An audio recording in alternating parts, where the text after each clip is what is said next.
To'lim kepsiz edi. Har qitim maktabdan uyga qaytganimda eshikni nayt qo'pollik bilan qaqib. Dada eshiknachi, dada eshiknachi. Madam keldingizmi? Chiring. Dada meni nesa qattiqimchi. Ha? Mana qizi. Va, bek yaxshi. Topshiriqingiz ishlan bola.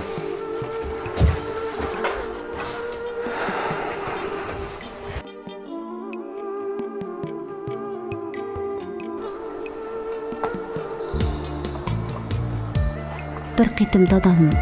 Qizim. Ha, dada. Buningdagi maktabdan yangi vaqtingizda o'yin eshigini o'zingiz ochib chiring, ha? Ayni vaqtda dadamning nima uchun bundaq deganligini anqiramay qolgan edi. Keyin bilsam, saboqdishimning dadasi bir qitimli qatnash voqeasida vafot bo'ldi. Shuningdan keyin saboqdishim va opasi yolg'iz turmush kechirib kelibdi. Dada eshiknachi.